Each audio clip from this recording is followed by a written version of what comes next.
Fala pessoal, sejam bem-vindos à nossa terceira aula do curso de desenho técnico. Nessa aula eu vou explicar para vocês como que nós vamos trabalhar com esses instrumentos aqui, ó. Os esquadros, a régua T, tá bem? A lapiseira, o apontador, o lápis 2B, porque eu pedi para vocês comprarem, a fita crepe que nós vamos precisar para fazer a instalação da folha aqui na mesa, tá bem? Uma reguinha, para a gente trabalhar tranquilamente, a nossa borracha para desenho técnico, tá? A nossa pasta catálogo, para a gente guardar os nossos desenhos no finalzinho da aula, e, por hora, eu vou usar também algumas vezes a nossa prancha de desenho.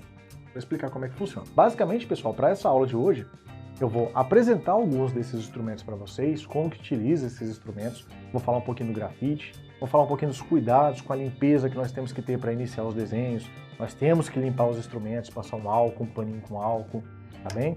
E depois, de fato, eu vou ensinar, vou mostrar a vocês aqui como é que a gente consegue obter N ângulos utilizando esses dois esquadros aqui.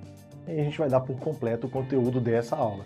Professor, então hoje tem uma prática? Hoje tem uma prática. A gente vai fazer uma práticazinha basicamente de manipulação de instrumento, mas é uma prática, tá bem? Então vamos comigo, vamos começar a aula. Pessoal, eu vou começar pelo primeiro instrumento, o escalímetro, tá bem? O escalímetro, eles funcionam como se fosse uma régua, né? No escalímetro tem timbrado nele a escala que ele vai estar. 1 para 100, 1 para 25, 1 para 50. Vai estar timbrado no escalímetro. E vocês podem acompanhar na tela aí o escalímetro, a foto do escalímetro. Como que se utiliza o escalímetro? Eu tenho 1000 milímetros ali, como é que eu traço isso em 1 metro, por exemplo, na escala de 1 para 100? É muito simples. Eu pego o meu escalímetro e escolho a escala desejada, a escala de 1 para 100, 1 para 75. Vamos pegar a escala de 1 para 100. Eu pego do 0 até 1 e risco. Do 0 até 1 eu tenho o equivalente a 1 metro, porque cada unidade no escalímetro vale 1 metro. Então do 0 a 1 eu tenho 1 metro traçados na escala de 1 para 100. Se vocês pensarem, se vocês perceberem e tentarem fazer com outra escala de 1 para 25, por exemplo, vocês vão perceber que quando você faz o traço, o seu risco ele vai ficar maior ou menor dependendo da escala que você escolhe. Isso acontece por quê? Pelo fator de redução. Em um momento foi reduzido 100 vezes. Em outro momento, na escala de 1 para 25, foi reduzido só 25 vezes, né, os 1000 milímetros. Então, quanto mais você reduz, menor vai ficar o traço. Quanto menos você reduz, maior vai ficar o traço. Na escala de 1 para 25, você reduz menos. Na escala de 1 para 100, você reduz o seu traço em 100 vezes. Né? O segundo aqui é a régua T, e eu já até apresentei para vocês algumas vezes. A régua T, ela vai me dar velocidade e assertividade na execução do desenho. Basicamente é para isso. Temos também o transferidor de grau. O transferidor de grau ele é um instrumento circular, ele pode ser graduado em 360 graus ou 180. 180 ele é semicircular, né? Tal qual aparece aí na tela para vocês. E o 360 ele completo, tá bom? Basicamente a gente transfere ângulo de um lugar para o outro, de uma ideia para outra, né? A lapiseira também é um instrumento importante que nós vamos utilizar, preferencialmente 0,5, porque a gente tem que apagar os traços iniciais depois da lapiseira. 0,7 em algumas situações que a gente vai usar também. Professor, mas eu não quero comprar 0,7, dá para fazer só com a 0,5? Dá, não tem problema nenhum. O lápis 2B, que é o que eu oriento para vocês, né?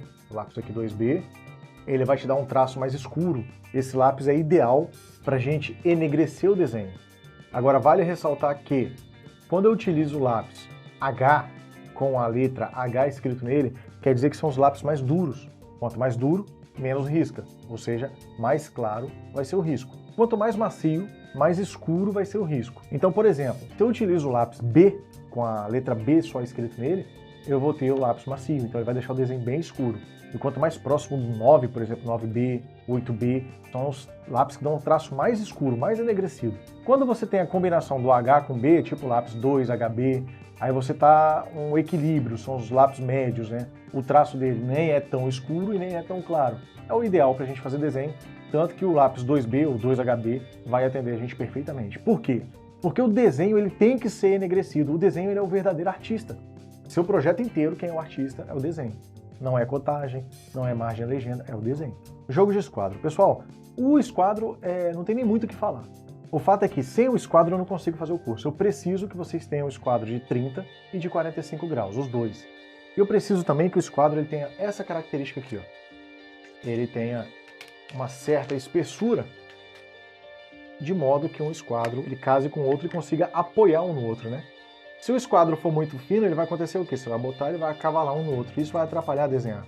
E também uma régua de 30 centímetros, também com uma espessurazinha considerável para o esquadro poder apoiar nela. Orientação para a limpeza dos instrumentos. Pessoal, tem algumas condições que eu tenho que trazer para vocês que é importante. Primeiro, primeira coisa que a gente tem que fazer quando vai desenhar, quando vai trabalhar, quando vai projetar os desenhos manualmente, limpar bem a bancada que você vai usar de trabalho. Paninho com álcool já resolve. Limpar os instrumentos, todos eles, com um paninho com álcool para tirar gordura, tirar resto de poeira, tirar sujeira. Lavar bem a mão depois que você fez esses procedimentos. Se você tiver que apontar o lápis fora da mesa de projeto, diretamente na lixeira para não cair nenhum pozinho na mesa. Caiu um pozinho na mesa, você apoiou o braço, na hora que você passar vai já sujar o seu desenho inteiro ali. Evitar o máximo possível aí você ter que utilizar da borracha, porque a borracha, ela de certa forma marca o seu desenho, fragiliza a folha, tem um risco de rasgar a folha, né? Então assim, quando você vai fazer os traços iniciais, lembra de usar a lapiseira, daí você consegue apagar com mais facilidade com a borracha. Agora, quanto mais você erra, principalmente com os lápis escuros, pior vai ser para apagar. Ó, e lembrando que a borracha tem que ser borracha de desenho técnico, não pode ser borracha comum. A borracha comum, quando você apaga, ela deixa um vestígio de sujeira. A borracha de desenho técnico não, quando você apaga, de fato, ela limpa o seu desenho inteiro. Ela arranca toda a sujeira mesmo. Essa imagem que aparece na tela para vocês. Avalie cada posição que os esquadros podem fazer entre si. Avalie que o casamento entre eles, cada um que eu escolher vai me dar um ângulo diferente. Percebam isso. Então, se eu quiser um ângulo de 15 graus, se eu quiser um ângulo de 30 graus, de 45 graus, olha essa figura e veja como que eu deveria casar o esquadro para obter esses ângulos. Professor, isso é importante, professor? Isso é muito importante. Sabe por quê? Porque cada tipo de perspectiva dessa que eu falei para vocês tem um ângulo diferente para suas linhas fugitivas, né? Que são as linhas que vão para trás do desenho, vão para fora do desenho. E eu preciso colocar, para fazer esses desenhos, obviamente, eu preciso colocar o esquadro com aquele ângulo. Se eu não colocar naquele ângulo, obviamente não vai dar certo, né? Então aí que está a questão de saber utilizar, saber esquadrejar o seu desenho, saber manipular os instrumentos para obter os ângulos. Obviamente que aqui no Brasil e na maioria dos países do mundo a gente utiliza um tipo só de representação de desenho, que é a perspectiva isométrica. Sendo a perspectiva isométrica, o esquadro mais importante é o de 30 graus, que é o mais alongado. Ó. Aqui eu tenho um ângulo de 30, aqui eu tenho um ângulo de 90 graus, e aqui eu tenho um ângulo de 60 graus. E, para auxiliar ele, o esquadro de 45 graus e 90 graus aqui em cima. Então esses dois esquadros eles são os mais importantes para os tipos de desenhos que nós vamos fazer. Aí pessoal, o primeiro passo aqui, eu estou com a folha separada, é esquadrejar essa folha numa referência. Eu vou me referenciar aqui com a régua T, tá bem? Apoio ela aqui na extremidade da mesa. E alinho minha folha lá dentro com o encosto da régua T. Feito isso, eu tenho que fixar minha folha na mesa.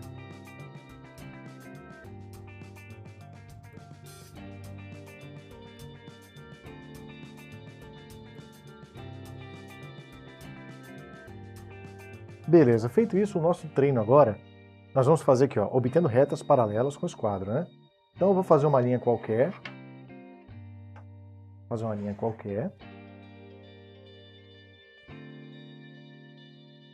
Mais para a parte de cima para eu poder fazer um trabalho embaixo também. E eu quero obter várias retas paralelas a essa linha aqui. Para isso, eu pego o esquadro de 45 graus, eu apoio embaixo dessa linha, vou jogar mais para cá para liberar espaço da minha área gráfica. Pego o de 30 agora e apoio no esquadro de 45 em um dos lados dele. Agora é só eu empurrar ou deslizar ela para cima ou ela para baixo. Eu obtenho N linhas paralelas. Simples assim. Eu quero obter linha paralela, eu tomo uma como referência e a partir dela, fazendo esse casamento de esquadros, eu arrasto ela para onde eu quero essa linha, seja para cima ou seja para baixo. Nesse segundo exemplo, eu vou aproveitar a folha já instalada, vou fazer uma segunda reta aqui. Eu quero obter agora retas perpendiculares a essa reta aqui. Reta S, vou chamar ela de reta S, eu quero retas perpendiculares, ou seja, que fazem um ângulo de 90 graus, tá bem? E é muito simples também. Com o esquadro de 45, eu apoio. Vou tirar a régua T que já não preciso mais dela. Com o esquadro de 45, eu apoio na linha S que eu desenhei. Com o esquadro de 30, eu apoio nela. Posteriormente, eu viro o esquadro de 45 e apoio na minha reta de 30. Agora é só eu mexer e executar os meus traçados. Várias linhas perpendiculares formando um ângulo reto de 90 graus. Quantas eu quiser desenvolver dessa forma.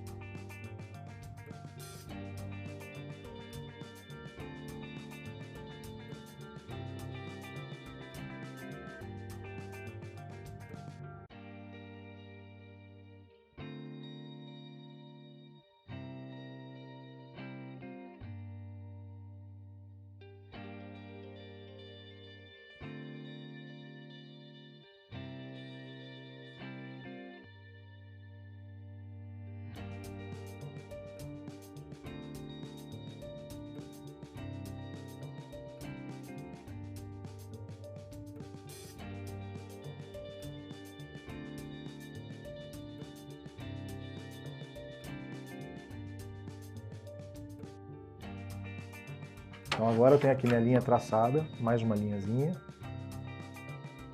Eu quero obter retas perpendiculares de uma outra maneira. É muito simples. Ó, primeiramente, eu apoio o esquadro de 30 na linha.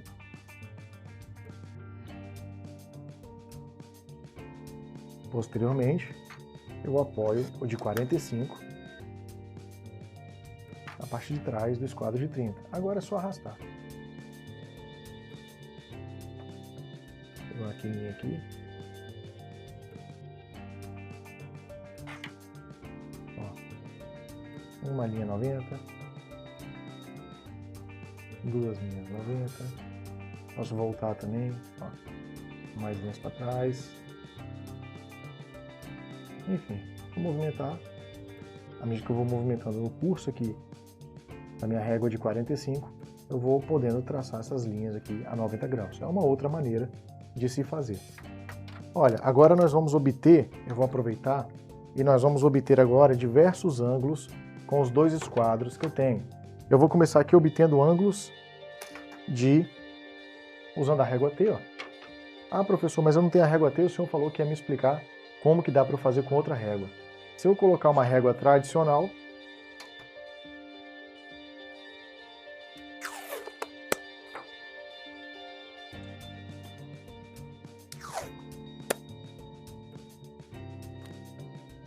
colei minha régua aqui na mesa, para não atrapalhar o desenho. Então, pegando esse quadro aqui de 30 graus, e se eu pegar o lado dele, que eu tenho um ângulo de 30 graus, e apoiar na régua colada que eu mostrei aqui para vocês, eu já obtenho com certa facilidade, ó, uma linha traçada com a inclinação de 30 graus. Se eu inverter ela agora, do lado oposto, e colocar ela tombada, eu consigo obter outra linha a 30 graus. E se eu pegar essa régua aqui, ó, colocar ela em pé, ligando esse vértice aqui, eu consigo obter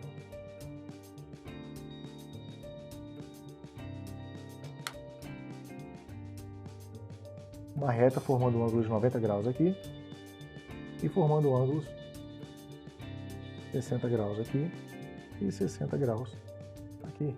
Então eu consegui uma reta de 30, uma reta de 90 graus, mais uma reta de 30. Tudo com esse esquadro aqui. Agora eu vou tirar as duas fitas aqui, que a gente vai fazer com a régua T.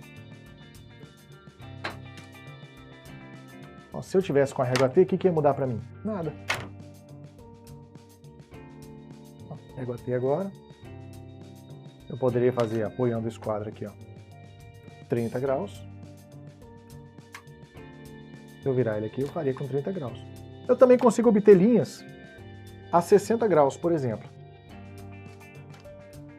Ó, se eu apoiar o esquadro de 30 graus com um ângulo de 60 graus como referência na minha régua T, eu obtenho linhas a 60 graus.